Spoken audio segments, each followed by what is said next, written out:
Hi, welcome to my channel. In this video, I'm going to be showing you how to make the pattern for this outfit.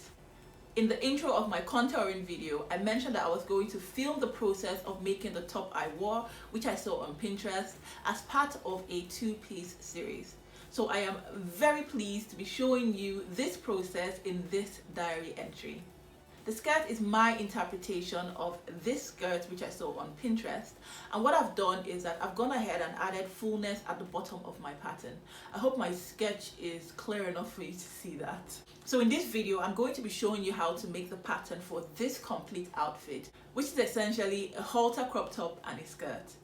So do me a favor and subscribe if you haven't subscribed yet so that you do not miss out on any single thing. Give this video a like if you want to see more of this kind of videos from me, and also let me know your thoughts in the comment section below. Okay then, so without talking too much, let's go ahead and start already.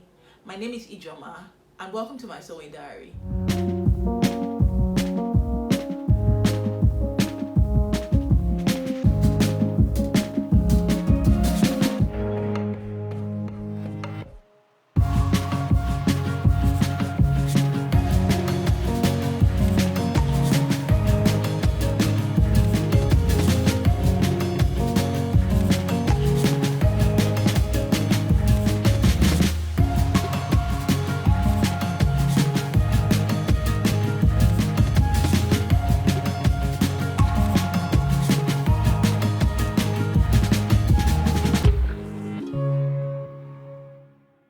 Starting with the top, the materials you will need are your traced no-ease bodice pattern.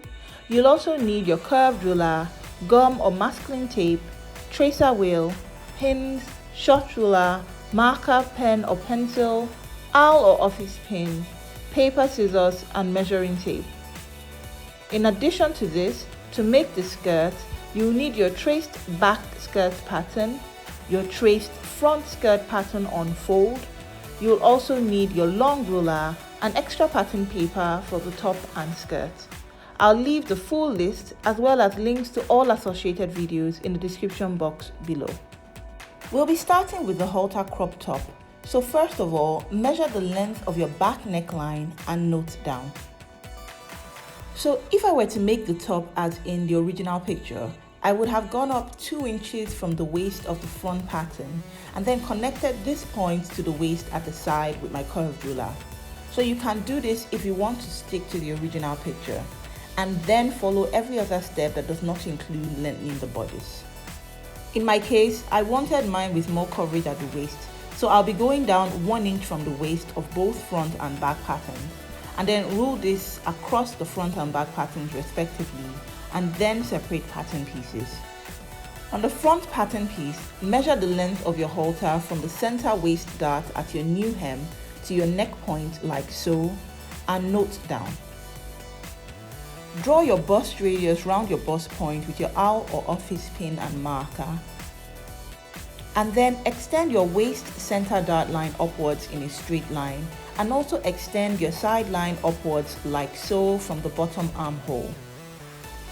On the extended side line, mark 1.5 inches up from the bottom armhole, and then 1 inch up from the bust radius circle on the extended waist center dart. Connect this point to the extended point on the side with a straight ruler, and also connect the 1 inch point to the center front with your curve.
pattern pieces, you'll be cutting 2 of each piece.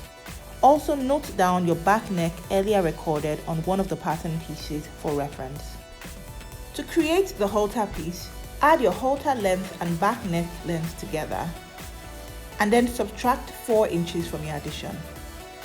You'll be marking this length on a piece of paper and then mark your desired width plus 1 inch seam allowance. So I use a total of 5 inches for my width. And then connect all points. Indicate your seam allowance and add a ½ inch seam allowance at the bottom. Remove all excess paper when you're done and label. You'll be cutting 2 pieces on fold at the top edge. For the bottom band, on your front pattern pieces, measure the length of your original hem and note down. Add both of them together and then mark this length down a piece of paper in your desired width as you did the halter piece. So I used a total of 4 inches for my width, including my 1 inch seam allowance. Indicate the side seam allowances and add your seam allowance at the bottom. Cut off all excess paper and label. You'll be cutting 2 pieces of this on fold at the top edge. With your skirt pattern already at your desired length and starting with the front skirt piece, slim fit both sides by marking 2 inches down from the waist, 1 inch in from the hem, and connecting both points on both sides with your long ruler. These are your new sides. To create the sharp effect at the front, mark 2.5 inches up from your hem on each side and connect each point to the bottom of one of your style lines like so. This will create your new hem. Mark how wide you want your bottom flare to be from your new hem on the style line and sides. I used 4 inches. And then connect both sides to the point on the style line like so. Remove all excess paper and add a ½ inch seam allowance to the side and waist only at this point. Add extra pattern paper underneath the waist and then mark 2.5 inches below your original waistline from one side to the other, connecting points when you're done. This is to create the front facing. Trace out your facing with your tracer wheel from one side to the other, including all seam allowances and darts.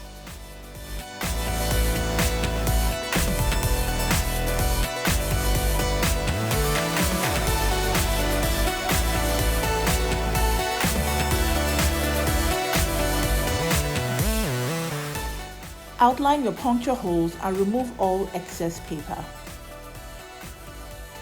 Depending on where you want your slits to be, it should correspond to the skirt pattern. So go ahead to seal the dart on one side and split the facing on the other side where your slit will be. I wanted my slit to be on the left hand side, so I sealed the dart on the right hand side and split my facing on the left hand side like so. Add a ½ inch seam allowance at the side you have just split and label your pieces. You'll be cutting 1 of each. Separate your front pattern in the same manner like so, and that is along the side you want your slits to be placed. Recall mine was at the left hand side. I had already split the bottom skirt from the top and added seam allowance to the top before realizing I hadn't made my style line facing. So before splitting the top from the bottom, create your facing by measuring 2.5 inches in from the edge of your original style line slit and from the waist to the bottom of both sides. Place pattern paper underneath each front piece, pin and trace out to include all seam allowances where there is. Outline your traced marks and add a ½ inch seam allowance at the style line edge, waist and bottom. Do this for the 2 front patterns, and then when you're done, label your patterns and set aside. You'll be cutting 1 of each. Now you can go ahead and separate the bottom piece from the top piece on each front skirt pattern like so. Add a ½ inch seam allowance round the top skirt pieces and label. You'll be cutting 1 of each. Set these aside when you're done. Going back to the bottom pieces, you should have 1 long piece and 1 short piece. Reference which side is up and where the sides are so you don't get confused. Trust me, you don't want to skip this. Divide the long piece into 4 parts and the short piece into 3 parts. We're going to be slashing and spreading to add fullness. Number all parts for easy reference. Starting with the long piece, cut through the lines drawn, and then placing the pieces on pattern paper, spread the bottom of each piece by 3 inches. So you can decide to add more fullness, so this part depends on you. I used 3 inches for mine. Now you need to make sure that the top of each piece is touching the next. You only want to add the fullness at the bottom and not the top. Glue all pieces down and then connect the bottom with your curved ruler like so. Add a 1/2 inch seam allowance round and label your pattern. You'll be cutting one of this. Do the same to the short piece, this time separating each piece by 4 inches or however much you want your fullness to be. Go ahead and add your 1/2 inch seam allowance round and label. You'll also be cutting one of this. And you're done with the front skirt piece, so you should have a total of 8 pieces for the front. Now to the back. So because we're going to be cutting the back on fold, if you've used my method of tracing, remove the 1 inch zipper allowance at the center back. And then go ahead and slim fit the back as you did the front by marking 2 inches down from the hip, 1 inch in from the hem, and connecting both points with your long ruler. Mark 2.5 inches up from the hem, from the side to the center back, and rule a line across. Cut and discard. This is to make the back the same length as the front. And then go ahead and mark 4 inches up from your new hem and rule a line across. Separate this from the top skirt and set aside to be recalled later. On your back top skirt, mark your 1/2 inch seam allowance round except at the center back. Then create your back facing by placing extra pattern paper underneath the waist, pin, and then mark 2.5 inches down from the original waistline and from the center back to the side. Join your marks and then trace out the facing, including all seam allowances and darts. When you're done, outline the puncture holes and then fold and seal the dart. Remove all excess paper and go ahead and label your pattern pieces so far. So you'll be cutting your back facing and top back skirt on fold. On your back bottom piece, indicate which side is up and where the side seam is for reference. And then draw 4 lines on the bottom piece like so.